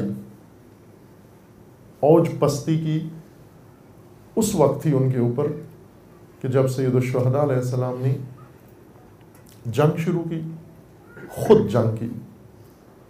اس جنگ کے اثناء میں ان کے گمانوں میں یہ تھا کہ اب تنہا ہیں سید الشہداء اور خستہ ہیں اور پیاسے. اور پھر جو دن بھر ہوا، اتنے دکھ، مصائب و غم، مقتل لاشوں سے بھرا ہوا. وہ ایک شخص سارا دن اگر اس عمل سے گزرے، اب آخری وقت میں خستہ، پیاسا، تنہا، اس کے ساتھ جنگ مشکل نہیں تھی. ان کے گمان میں اب جنگ مشکل نہیں ہے. سید الشہداء کے سامنے جب آئے جنگ کے لیے، سید الشہداء نے جنگ کی، حملہ شروع کیا. اور جس طرف سید الشہداء حملہ کرتے، دور دور تک لشکر پورا بھاگ جاتا. مشکل ہو رہا تھا امام کے ساتھ جنگ کرنا ان کے لیے. شمر لعین اس نے عمر سعد کو یہ کہا کہ اس طرح، اس نے کہا کہ میں نے جنگ لڑی ہوئی ہے ان کی رقاب میں بھی، میں ان کی جنگ سے آشنا ہوں، اس خاندان سے. تم پیاس کے دھوکے میں نہ رہو، یہ نہ سمجھو کہ خستہ ہے. ناممکن ہے تمہارے لیے حسین کے ساتھ اس حالت میں بھی جنگ کرنا. تو عمر سعد نے کہا پھر کیا کریں، چارہ کار کیا ہے کہ جلدی جنگ ختم کریں اور حسین تسلیم ہو جائیں یا ہم شہید کر دیں. تو اس نے سید الشہداء کے عزم کو متزلزل کرنے کے لیے لعین نے ایک تدبیر کی اختیار، اور واقعاً حسین کی جنگ پہ جس کا اثر بھی پڑا. سید الشہداء نے جنگ چھوڑ دی. جب شمر لعین نے وہ جملہ کہا، اس نے اعلان کیا اپنی فوج میں، کہا کہ حسین کے ساتھ جنگ کو چھوڑو، خیموں پہ حملہ کرو، نبی زادیوں پہ حملہ کرو. جو یہ جملہ اس زور سے سنا کے، سید الشہداء کو سنا کے کہا کہ یہ سنیں. جو ہی سید الشہداء نے یہ جملہ سنا، جنگ چھوڑ دی، تلوار روک لی اور جواب دیا اس جملے کا، شمر کے اس جملے کا، یا آل ابی سفیان، اے آل ابی سفیان، ابو سفیان کے پیروکارو، فرمان بردارو، ان لم یکن لکم دین، اگر تمہارا دین نہیں ہے، فکونوا احرارا فی دنیاکم، اپنی دنیا میں تو مرد بنو. تم اگر دین نہیں، معاد پہ نہیں، لا تخافون المعاد، اگر قیامت سے نہیں ڈرتے، اللہ کا خوف نہیں تمہارے اندر، دنیا میں تو مرد بنو، تم دنیا میں آزاد رہو. تم یہ تو اسلام یا دین کی بات نہیں، بلکہ عرب کا قانون ہے کہ کبھی بھی عورتوں پر حملہ نہیں کرتے. لشکر عورتوں پر حملہ نہیں کرتا. پھر فرمایا کہ یہ جان لو کہ جب تک میں زندہ ہوں، حرم رسول کی طرف کوئی نگاہ نہیں کر سکتا.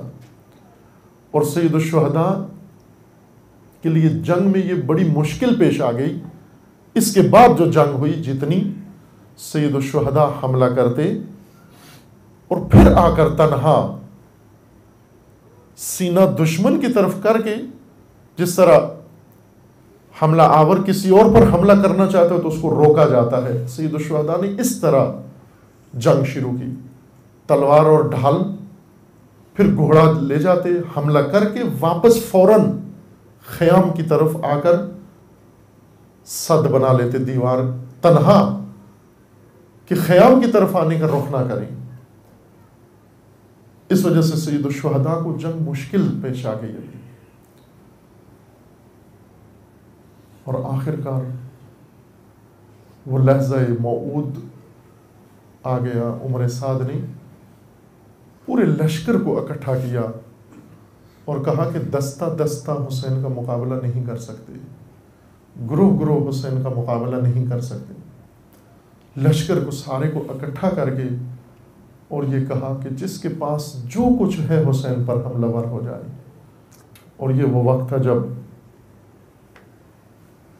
تیروں کی بارش شروع ہوئی، پتھروں کی بارش شروع ہوئی، نیزوں کی بارش شروع ہوئی۔ ہر چیز جس کے ہاتھ میں جو تھا اس نے سید الشہداء کی طرف پھینکنا شروع کیا۔ مقاتل کی تعبیر کے مطابق ایک پتھر سید الشہداء کے پیشانی اطہر پہ آ کے لگا۔ اس پتھر کا لگنا تھا، پھر سید الشہداء سے زین پر بیٹھا نہیں گیا۔ زخم فراوان تھے۔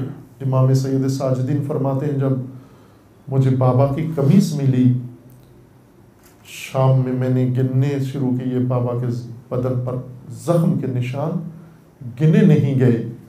جہاں تلوار کا زخم تھا وہاں نیزے کا بھی زخم تھا، وہاں خنجر کا بھی زخم تھا، وہاں تیر کا بھی زخم تھا، کہ پتھر جب سید الشہداء کی پیشانی اقدس میں لگا، سید الشہداء سے پھر سنبھلا نہیں گیا، پھر زین چھوٹ گئی، لیکن نہ اس طرح سے جس طرح ہر سوار سے زین چھوٹتی ہے۔ آپ جانتے ہیں کہ گھوڑے کی زین باندھی جاتی ہے کس کے، گھوڑے کی کمر کے نیچے، پیٹ کے نیچے کس کے باندھی جاتی ہے، بند اس کا باندھا ہوتا ہے، اور جو کچھ بھی ہو جائے زین اپنی جگہ سے ہلتی نہیں۔ سوار کو گھوڑے کی پشت پر قائم رکھنے کے لیے زین کا مضبوط ہونا ضروری ہے۔ سید الشہداء علیہ السلام کو جب یہ پتھر لگا پیشانی کے اوپر اور زین چھوٹی،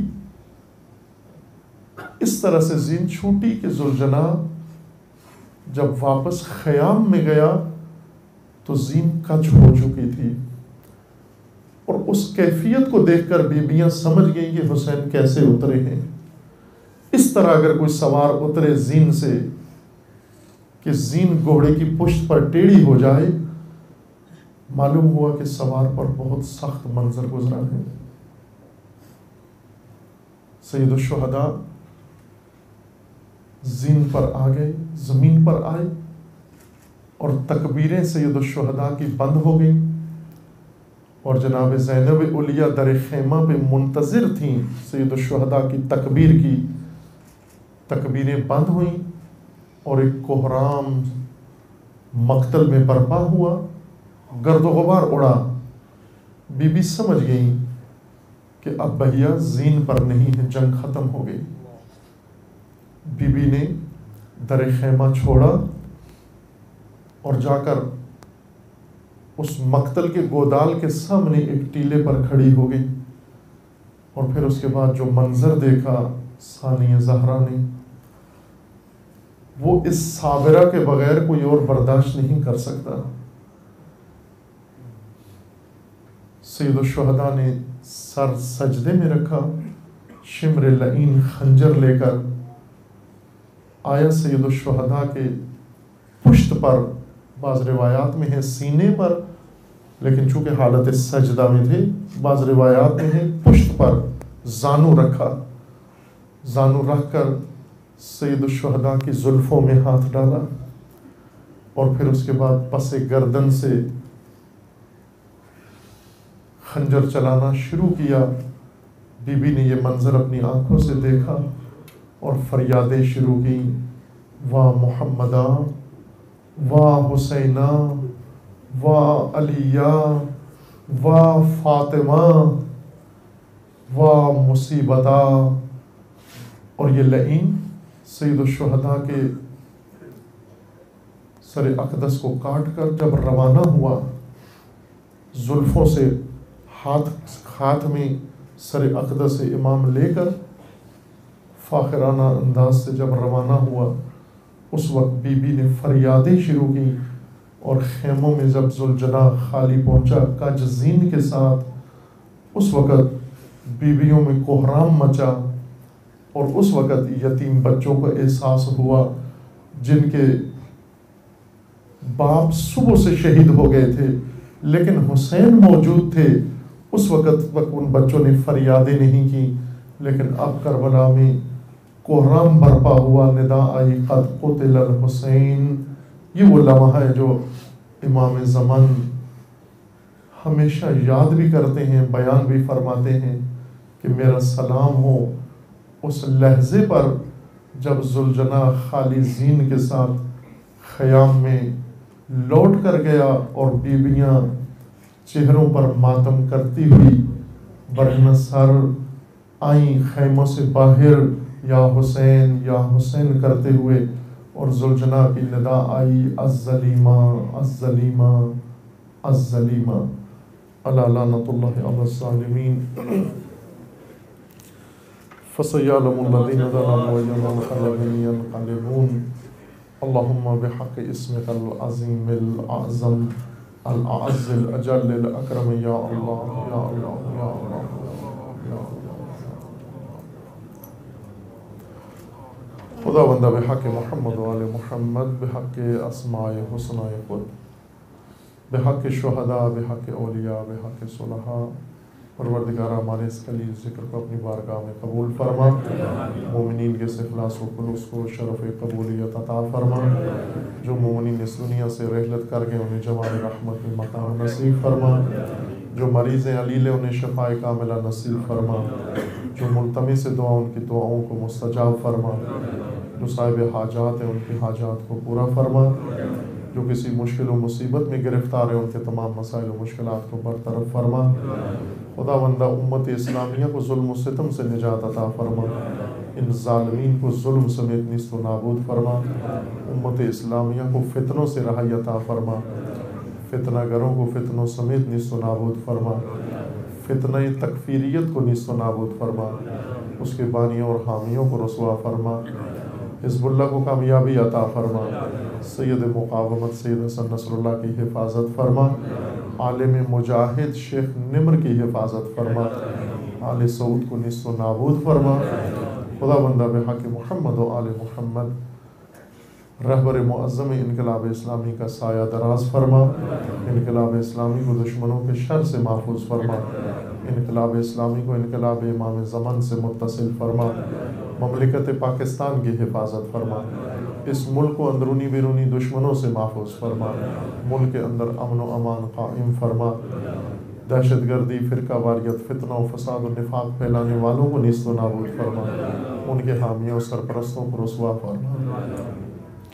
عزاداران سید الشہداء جہاں کہیں بھی ہیں، بالخصوص سعودی عرب میں، لبنان میں، شام میں، عراق میں و بالاخص پاکستان میں، ان سب کے عزت و مال و جان و ناموس کی حفاظت فرما، مجالس عزا، جلوس عزا کی حفاظت فرما، عزا خانوں کی، مقامات مقدسہ کی حفاظت فرما، علماء کرام مراجع اعظام کی حفاظت فرما۔